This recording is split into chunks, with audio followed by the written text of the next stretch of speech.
Hello and welcome back to Severe MMA YouTube. And today I am delighted to be joined by the sniper himself, Dean Barry, who is on the ground in Miami, getting prepared for his Titan FC fight this coming December 17th against Hugo Prada.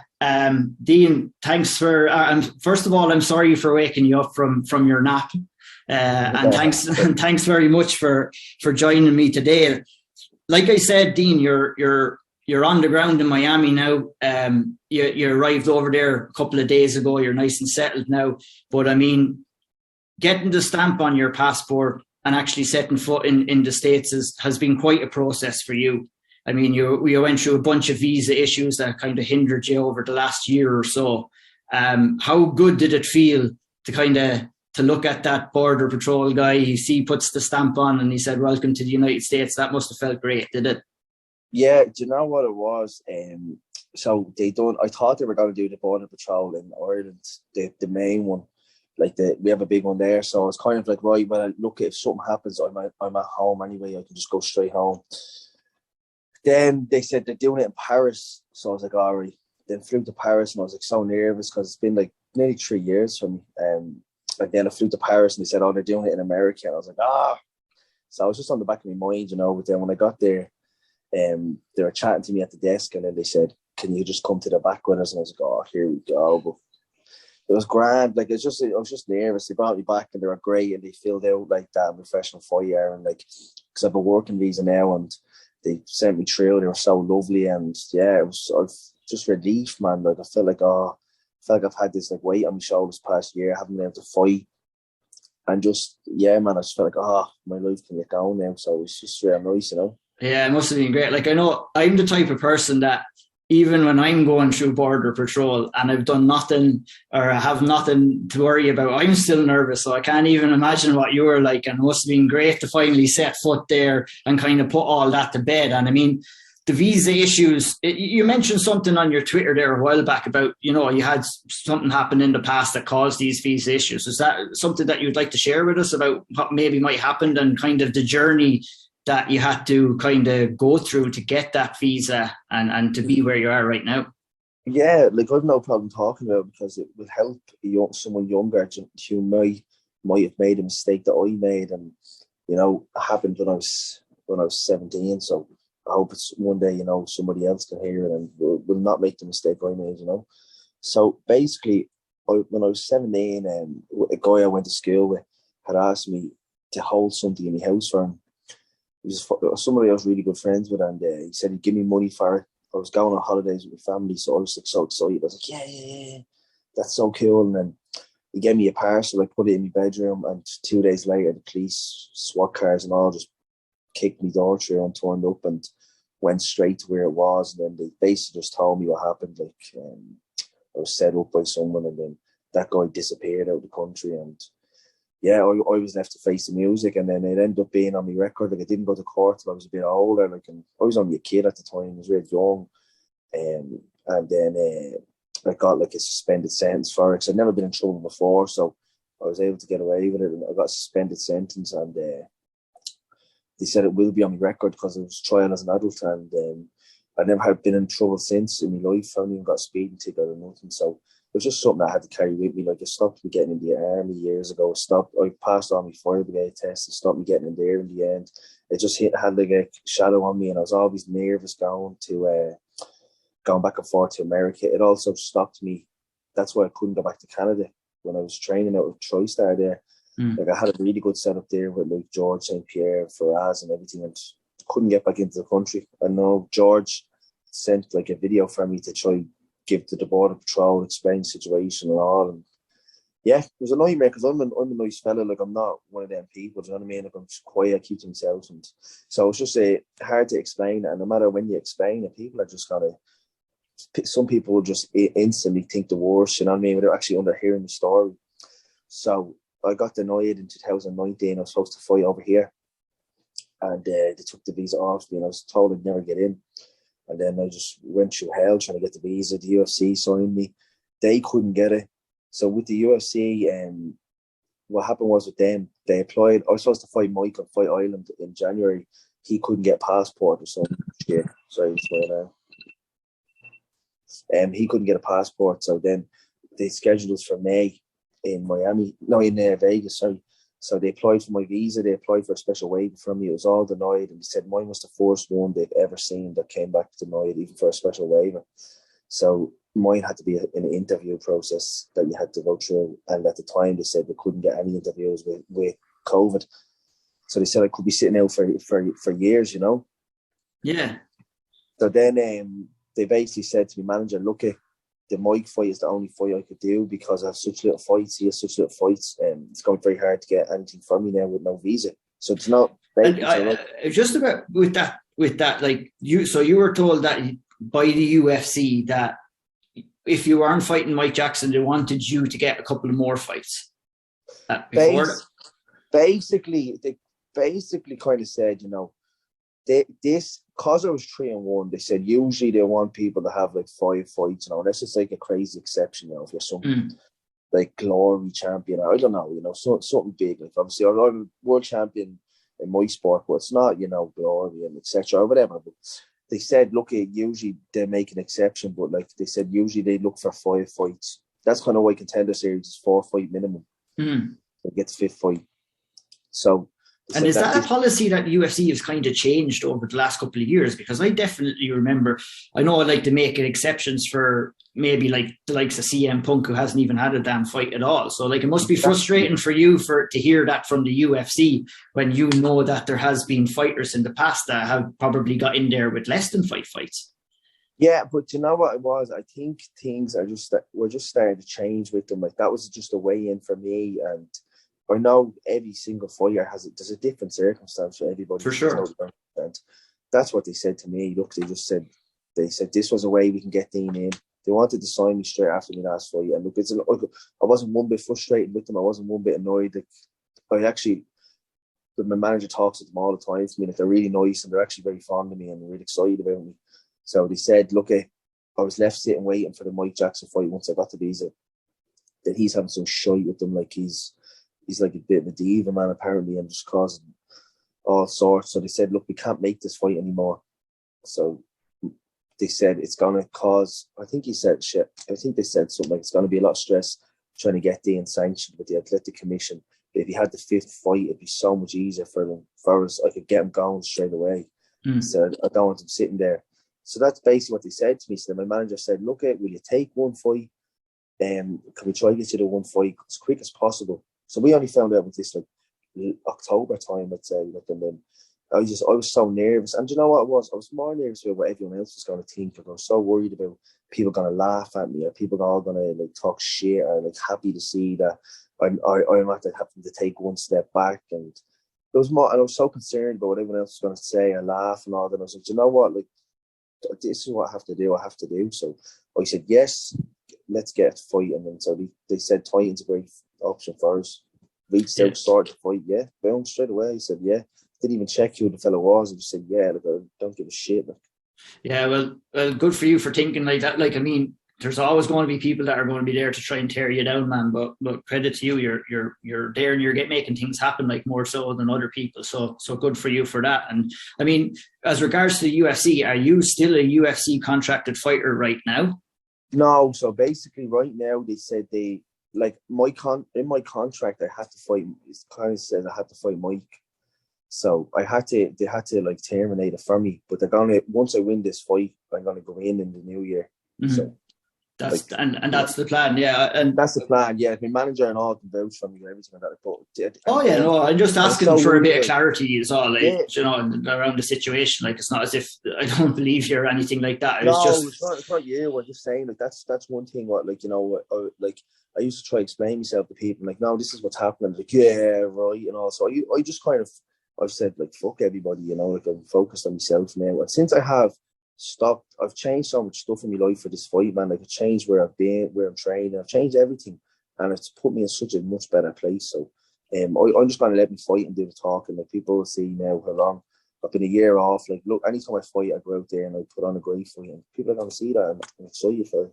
Yeah, I'm certainly looking forward to seeing you back in there. And you mentioned the things about changing, and one of the big changes that I was actually going to ask you about was your decision to kind of move away from SBG Charlestown. I mean, what kind of what kind of led to the decision to kind of switch it up a little bit? Or are you kind of someone who will benefit in kind of moving from gym to gym and getting different looks at gyms to gym? Like something that we're talking about quite often now is the kind of mentality and especially in around Ireland where people wanted to be loyal to their gyms. But now we're seeing a lot more people who are going to maybe 2 or 3 different gyms and getting work 2 or 3 different ways. Like, is that kind of based around your decision to move away or what?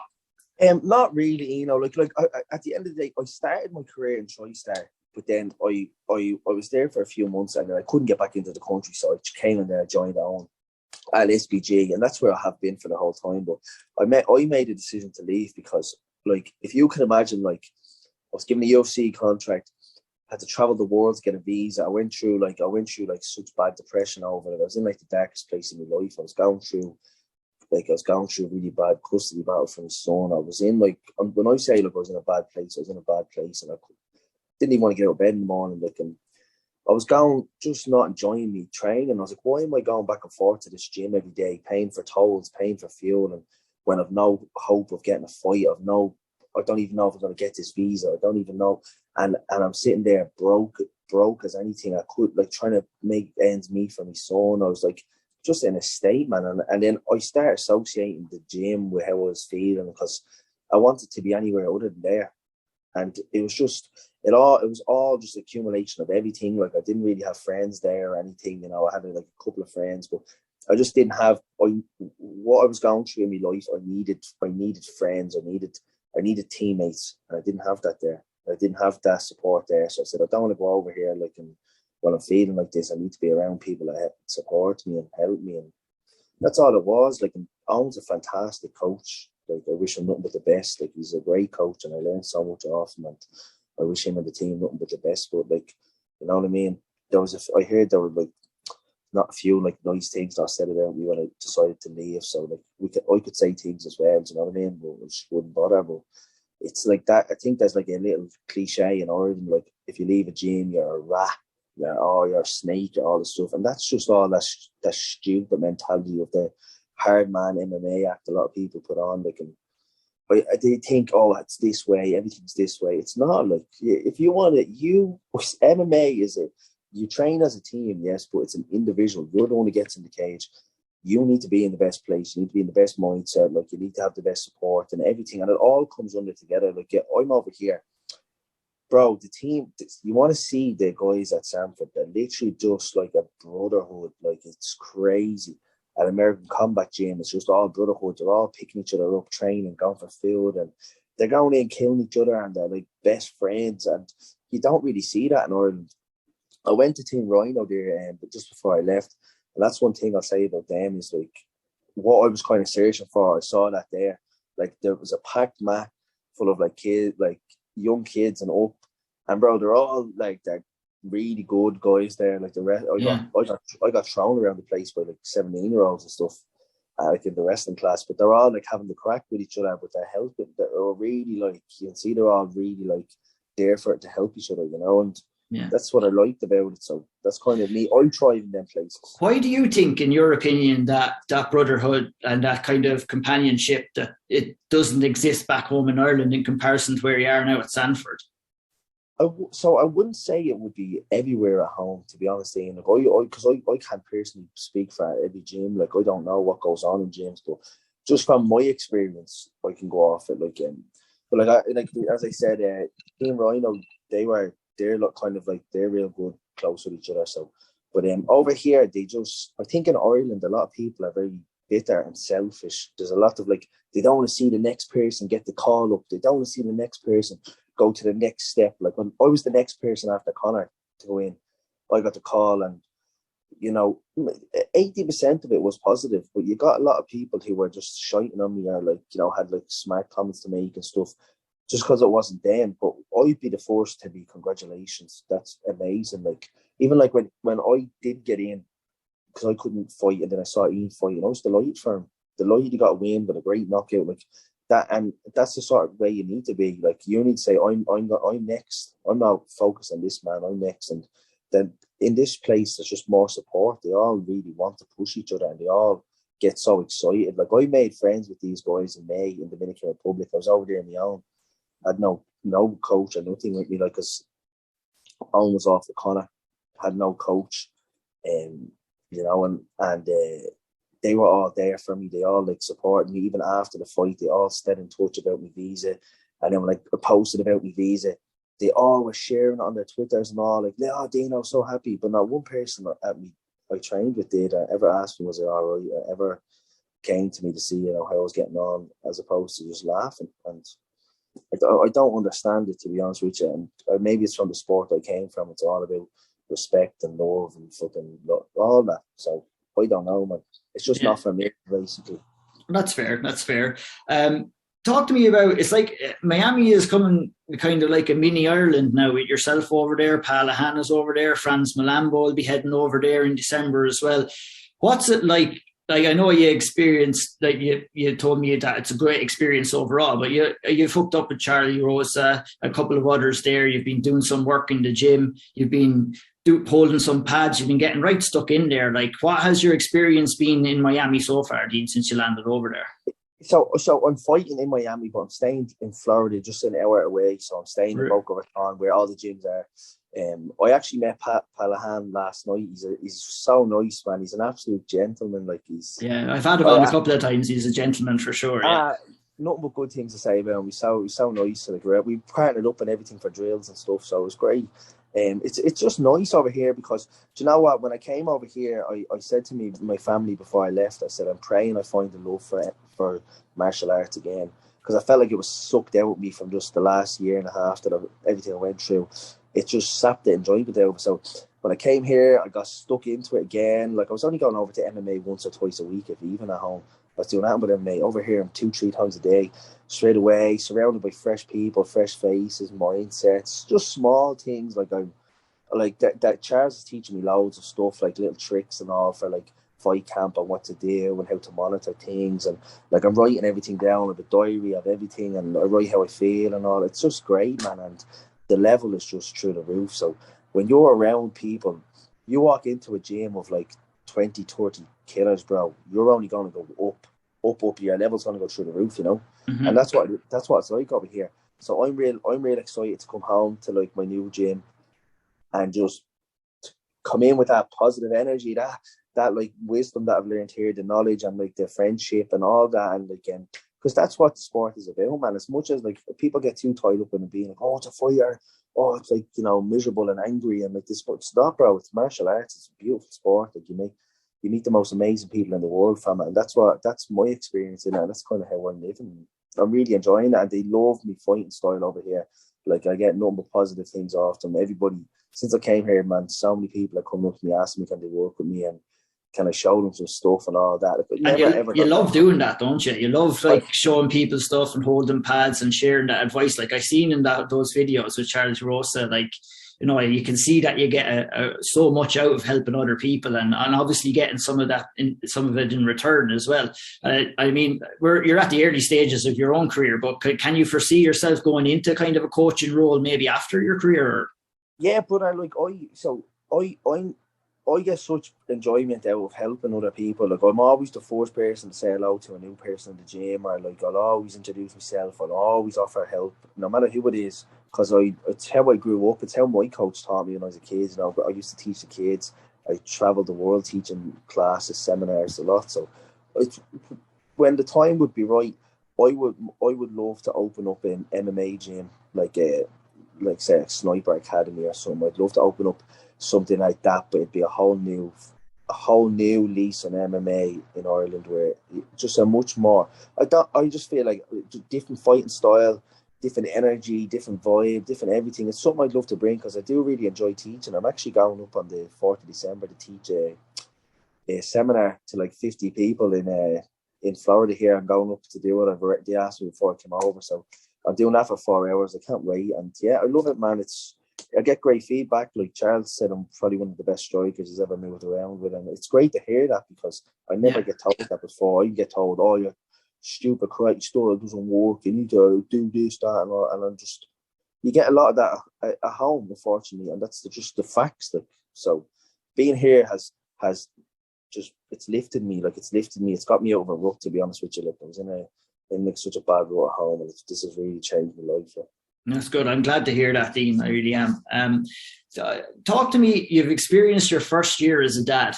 You kind of alluded to how much motivation that has given you earlier on in the interview. Just talk to me about what that experience has been like for you overall, Dean. Yeah, every time someone mentions me, son, I just like, yeah. I feel so emotional even that you said that, because like I miss him so much, bro. Like, it's crazy, man. I sit here, all I do is sit here looking at his videos all day when I'm waiting to train him.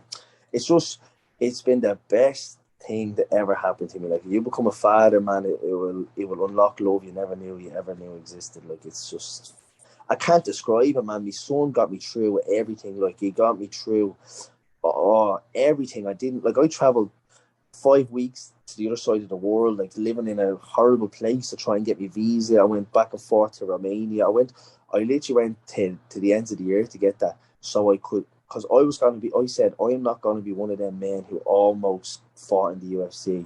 I don't want my son to ever grow up and go, oh, my dad almost fought there.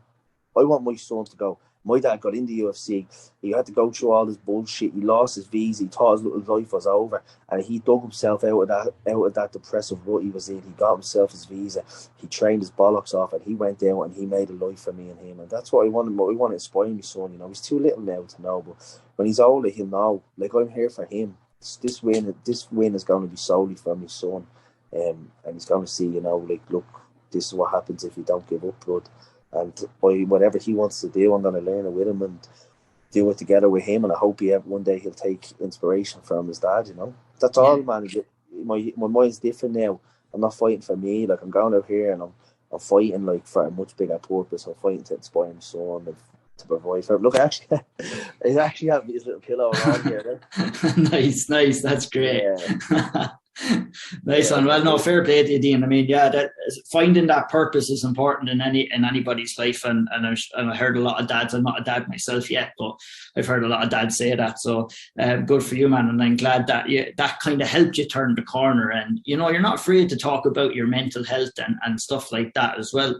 You know, like, I'll tell you right now, like, when I was going through, like, when say from like January till May, I didn't see my son, and I was in there. Like, I used to drive home from the gym, crying in the car, ringing my mum, crying my eyes out, leaving the gym, and no one really knew what was going on with me. You know, like, I wasn't turning up. I was just in the worst place ever. I was waking up crying. I was going to bed crying. I was like, oh, I couldn't be with him. My career was gone, and then, like, everybody was like bombarding me with messages, man. Like, oh, like, you know, kind of like slagging me, when you ever fight, and when this, that, and the other. And they didn't actually know the extent of how bad it was and stuff. And I went through a really bad place, man. And I after Dominican Republic there, I just turned my life around, bro. Like, I wasn't a big drinker ever, really, but I started drinking to escape things. I was like going out and staying out all night because I just couldn't face my reality at the time. And I was like praying to God, man, that I got out of the position I was in. And then after May, after meeting everybody, I said, I'm going to do this. And I just put my head down, man. Like, I'm have to get in great shape. And I've just really dedicated my life to just being the best dad I can be. And that's by doing this, you know. Nice. That's one thing I was going to say to you as well, is that you, like, the work that you have been putting in the gym recently is definitely shown, because you're in fantastic shape right now. You're getting set to fight Hugo Prada on the 17th of December. How excited are you to get back in there and perform, man? I mean, all the hard work, all the bullshit, it all is for getting in there and performing. That's what any fighter just loves to do. You haven't been able to do it in over a year. How excited are you to get back in there, man? Buddy, like, I can't describe the excitement. Like, I've had 3 fights cancelled this year, so like, I was only lying here last night, and I was just like, so happy. Usually, like, this far out, like, I'm real anxious and nervous, but I'm not. I'm just like, I cannot wait to go out and put in a performance, but I can't wait to go out and show, like, how good I am, and show, like, I'm a well-rounded fighter. I can grapple, I can wrestle, I can do it all. And I kind of hoping I get in a bit of a dogfight in this fight, to be honest with you. I don't know what it is. I want to just go out and put a year of frustration on this man and just absolutely just outclass him like that on whole new levels. My manager's flying in. It's a big deal. My manager's flying in. My attorney who got me the visa is flying down for me. there's like, I think George Masvidal and everybody's going to be here, like, 'cause his cousin's fighting in Miami. It's just going to be a huge show. All my kickboxing friends are coming in, and I just feel like, you know, it was meant to happen now. I felt like, you know, like the universe was like, you know, it's not time for you to fight just right now. Because when I was making my UFC debut in January, I was out drinking the week before. Like, I was in a state, man. Yeah. I was out of shape. I was just miserable. Same again in May. I was like, I'm going out to make my UFC debut. I was actually going to miss the court case for my son, because I would have been in Vegas, so I wouldn't have been able to get him. And it didn't happen.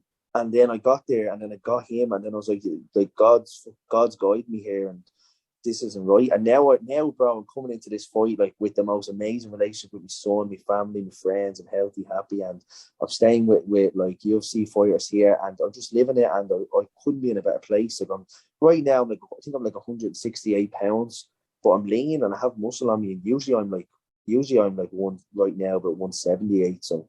And what this fight is at 155? Yeah, 155. Yeah, nice. Who's going to be in your corner, Lee?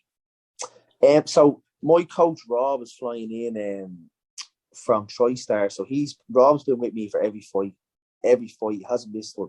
He always flies in, holds pads for me, bro. This fellow will leave his home straight away for me. He's a pads coach.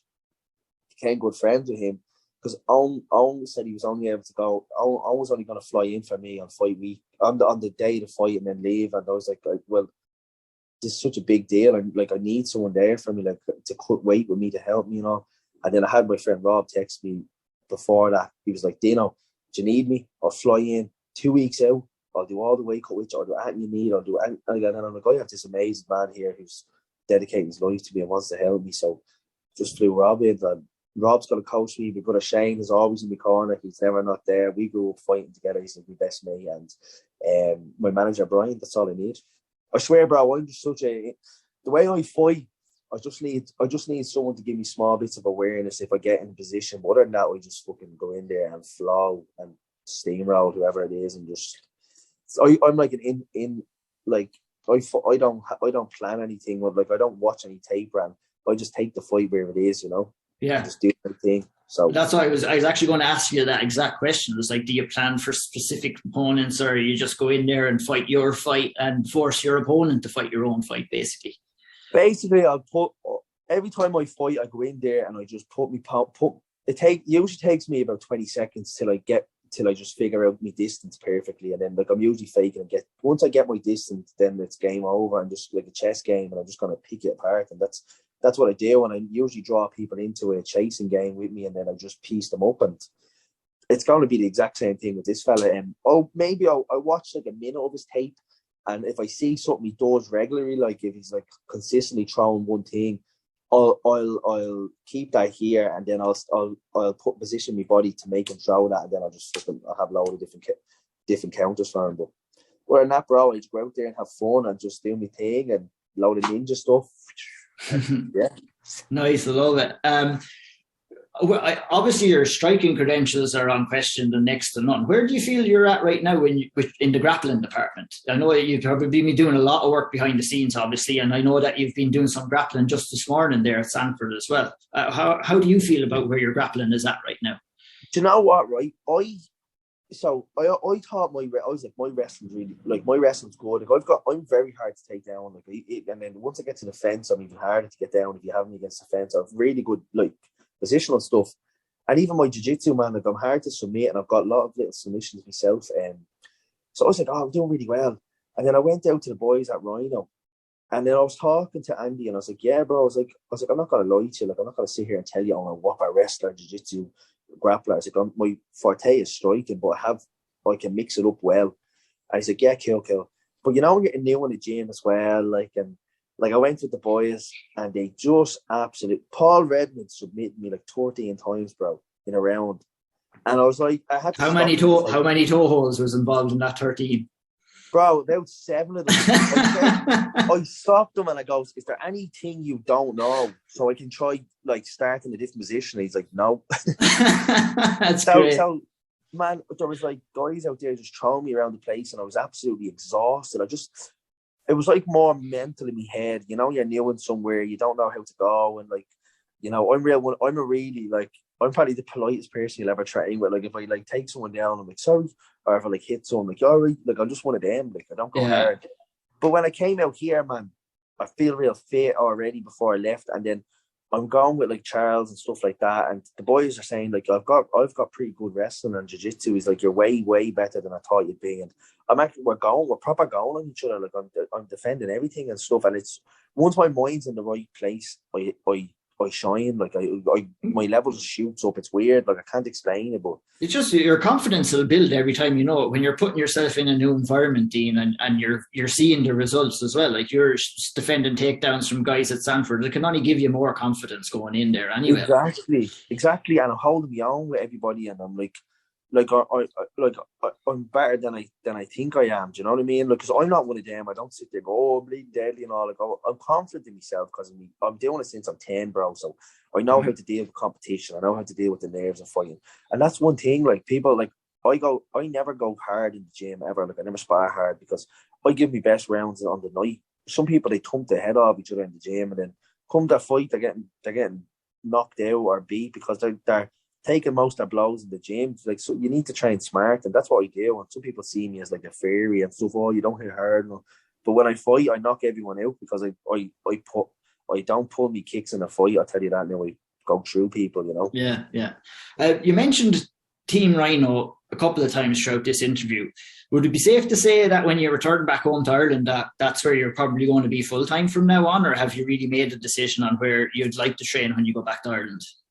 Yeah, I was thinking about it and stuff, but like that's where I'm going to be honest with you. I left the gym and I felt like I was probably the worst on the mat, and I was like, I need to be here. Like, and it was a great energy. Like the boys were all bang on, like they were helping me, and there's some like to be honest with you, I don't really watch like much MMA, or I didn't really know much about Team Rhino because I never fought in Ireland, even in the amateur scene, and I'd always just go to the gym and go home. That's it. Like I don't really watch much stuff. Like. And then I when I went out to the gym, I was like, Jesus Christ, like them boys. It was almost like the hardest wrestling class I used to do was their warm up, and like there's like 12 black belts at the gym. They're just really good. So I was like, I need to be here. And Andy was so sound, bro. He's kind of like one of the lads in there. Like he just has to crack with everyone. And like even when I came out, I did one class with him, and he stayed in touch with me. And even when I came over here, he's reaching out to me like, how are you getting on? You all right? How's the weight and all that? He's just bang on. Like a few of the lads are all texting me and stuff. So I'm kind of excited to go back there. And yeah, man, that's where I am going to train. Like I couldn't pick a better spot right now regarding even just the boys wrestling and jiu-jitsu and stuff. It's brilliant. And I'm going to come back and forth going like a 2 or 3 week holiday and train here and stuff and keep learning, bro, because you need it. Like that's one thing George St. Pierre said to me before. He's like, you need to experience new gyms, like just for training. Like go and take yourself out of your comfort zone and go to the likes of here, to like the top wrestlers in the world, Sanford, and get your ass beat for 3 weeks. And when you come home, you can bring that knowledge to your gym and your team and that energy, and pick up little small things. And that's what and that's one thing I kind of said that to Andy, like. And he's real, like, yeah, that's cool. Like, he's so cool about all that. Like, a few of his guys have gone to Dubai to train for like a month and all. He told them to fuck off for a month, enjoy it. He said, enjoy yourself, blah blah blah. And yeah, it's just a very nice energy. So nice. I won't keep you for too much longer, Dean, and I really appreciate the time today, man. Yeah. December 17th is when you're back in action. Yeah, Hugo Prada. It's available on UFC Fight Pass if anybody wants to tune in. If anyone does make that decision to tune in, what do they expect to see out of you, Dean, and out of the fight in general? The masterpiece. You're going to see me not getting one single punch landed on me, and I'm just going to light this man up like a Christmas tree. On the first fight up, I think I'm opening up Fight Pass, so I'll be on about 12 Irish time at night. And yeah, I'm going to knock him out, bounce, chill, and then the next day I'm going to the Jake Paul and Tommy Fury fight. So one of my sponsors is bringing us down, so I'm looking forward to that. I only found out. Nice one. How do you think that fight will go? I don't care, man. I don't even. You're not even thinking about it, yeah. Same as me. I don't watch. No, it's not even that. But I don't even watch it like that. Like I'm just going for the sake of it. Like, just go, unwind after the fight. Yeah, it'll be a good time for sure. There. Well, thanks so much, Dean, for taking the time to speak with me today. Tell the audience where they can find you on social media. give me any shout outs for any sponsors that you have. The floor is yours, man. Yeah, you'll catch me on DeanBarry_UFC on Instagram. Me Twitter is DeanBarry92. Me TikTok's the same, DeanBarry_UFC. And yeah, that's everything.